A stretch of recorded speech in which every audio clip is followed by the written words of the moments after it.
Recentemente eu tava vagando pela internet e acabei esbarrando com um corte de Jujutsu, onde a galera basicamente definiu o Gojo, e um ponto onde geral chega em consenso é, ele é forte, tanto que essa forma que a obra trata o Gojo fez uma galera muito grande passar a ver e a tratar ele como a melhor representação do mais forte em Jujutsu. Só que eu concordo e discordo disso em partes, o Gojo definitivamente é uma ótima representação do que é ser o mais forte em Jujutsu, o maluco era visto por geral assim, além de literalmente ser descrito como o mais forte da era moderna. Além de que, né, o maluco meio que conseguiu redefinir as configurações do mundo. Ele literalmente nasceu e o mundo foi, pô, tem que ficar um pouco mais difícil as coisas. Então, sim, eu entendo completamente quem trata ele como a representação do que é ser o mais forte em Jujutsu. Só que, em contraste a isso, a gente tem o Sukuna, que pra mim consegue ser uma representação não melhor, mas mais completa do que o Gojo do que é ser o mais forte em Jujutsu. Então vamos trocar uma ideia sobre esse ponto, porque honestamente eu quero muito a opinião de vocês sobre isso. E bem, eu sou o Felipe e sim Jujutsu aqui no canal, porque o mangá acabou, mas a vontade de falar da obra não. Dito isso, papo que me faz ver o Sukuna como uma representação de ser o mais forte melhor que o Gojo em Jujutsu não é nem só força.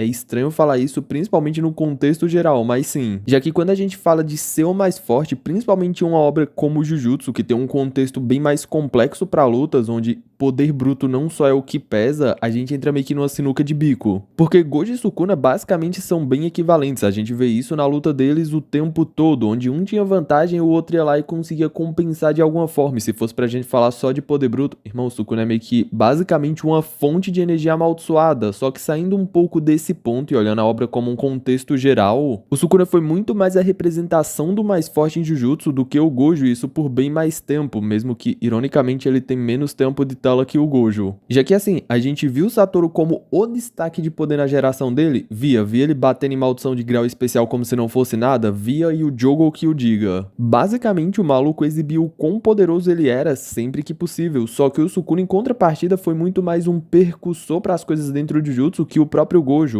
O Sukuna é quem mostra pra gente pela primeira vez o ápice do mundo Jujutsu, antes da gente sequer entender o que era esse ápice, que foi basicamente na expansão de domínio dele contra a maldição de grau especial, essa maldiçãozinha aqui esquisita. E se eu não me engano, o Sukuna faz isso no papo do terceiro episódio de Jujutsu, e só mais à frente a gente vê de novo a expansão do domínio e entende melhor o que é aquilo quando o Gojo usa na luta contra o Jogo. Mas querendo ou não, antes mesmo da gente mal entender o que era aquilo, o Sukuna já foi usado pelo autor pra mostrar pra gente o que era o ápice que um xamã poderia atingir no uso de energia amaldiçoada. E mais à frente, mais uma vez, o Sukuna é usado como percussor nas nossas escalas dentro da obra. Pela primeira vez, alguém vence o Mahoragi, e esse alguém é o Sukuna, e ele faz isso depois de literalmente brincar com um grau especial, e indo além na luta contra o Shikigami, mais uma vez o Gege usa o Sukuna para mostrar o quão diferente ele é dos outros xamãs, mesmo sem ter conhecimento da habilidade do Shikigami, o Sukuna não só entende como ela funciona, mas também entende uma contramedida para ela. Além de que, depois de entender a habilidade do Mahoragi, ele meio que já monta um plano futuro pra ela, mas isso a gente fala um pouco mais pra frente. Só que, junto à luta do Mahoraga, mais uma vez o Sukuna mostra que ele vai além de qualquer feiticeiro, com exceção talvez do Kenjaku, que tinha a mesma capacidade que ele, que é de literalmente extrapolar os ápices do mundo Jujutsu e usar uma expansão de domínio sem barreiras. E tipo assim, o Sukuna faz isso numa facilidade tremenda, e isso é basicamente uma parada que é quase impensável de se fazer, é meio que pintar uma tela no ar, um bagulho descrito pelo próprio narrador como algo divino. E mais à frente a obra ainda reforça mais uma vez pra gente o quão absurdo é expandir um domínio sem barreira, tipo, sei lá, tu pegar uma lata de tinta, jogar a tinta no ar e querer pintar um quadro sem tela. É basicamente isso que o Sukuna faz quando ele expande um domínio sem barreiras. O Gege por muito tempo usou o Sukuna pra guiar pra gente o que era o topo daquele mundo, o que era o máximo de um xamã e até onde um xamã poderia chegar. Então assim, o Satoru é muito forte, a gente via ele como uma figura simplesmente invencível e que tinha umas técnicas só absurdas, mas ao mesmo tempo, o Gege basicamente pegava o Sukuna e dizia, olha, isso daqui é o ápice de um xamã, isso daqui é o ponto máximo de um xamã. E indo além, toda essa construção do Sukuna acaba se fechando na mega luta contra ele, que já de início ele consegue vencer Satoru Gojo, o feiticeiro mais forte da era moderna. Que sim, por mais que fosse meio que equivalente ao Sukuna, ele consegue meio que contornar isso usando simplesmente experiência e conhecimento, pontos esse que ele aplica no uso dele da técnica das 10 sombras. Porque sim, a técnica das 10 sombras foi muito relevante na derrota do Gojo, mas ainda assim, muito do peso que ela teve foi porque o Sukuna era simplesmente um gênio usando ela. Ou seja, acha que o quê? Tipo, joga o Mahoraga ali, vai Pokémon, vocês acham que ele ia durar quanto tempo contra o Gojo? Tipo, o Gojo só ia meio que passar o trator por cima dele, tanto que o Sukuna salva o Mahoraga algumas vezes. Então assim,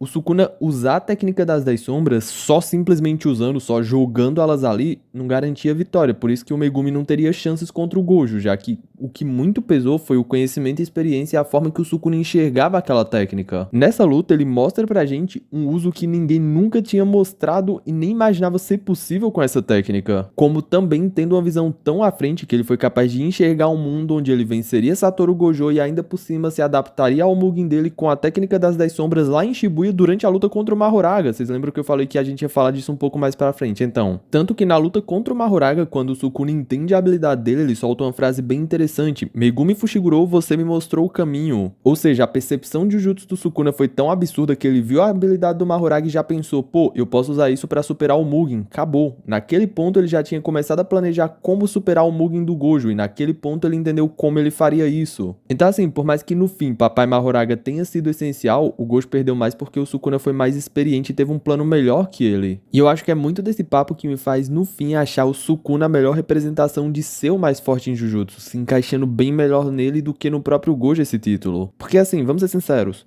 Sukuna e Gojo são basicamente equivalentes. O Sukuna e o Gojo são tão talentosos um quanto o outro também, só que o Sukuna se mostrou mais experiente e em vários pontos da obra ele meio que foi o percussor, mostrando pra gente o quão longe os Xamãs podiam ir. Além de também sempre ser usado pelo Gege como o ponto máximo em Jujutsu, seja em técnicas, experiência ou na forma de pensar, sempre se mostrando o ápice da feitiçaria, além de que ele é meio que a melhor representação do que é ser um feiticeiro Jujutsu junto ao Kenjaku. Não sendo pra menos, o maluco meio que era intitulado como o mais forte da história, e ainda assim, mesmo depois que a obra acabou, ele ainda carregava esse título junto ao título de Rei das Maldições. Além de que meio que foi necessário uma força-tarefa gigante para parar ele, junto ao Xamã mais forte da era moderna. Claro que essa é só minha opinião, que eu quero saber a opinião de vocês, como eu falei no começo do vídeo. Vamos trocar uma ideia a respeito disso aqui nos comentários? Claro, aquele papo de sempre. Se tu gostou do vídeo, se inscreve aqui no canal e ativa o sininho, fazendo isso sempre vai ser notificado quando sair vídeo novo e não vai estar perdendo os futuros conteúdos. Só são 3 notificações por semana e fazendo isso tu vai me ajudar muito. E claro, o que tu quer ver, tu clica em cima e o que tu não quer ver, tu arrasta pro lado.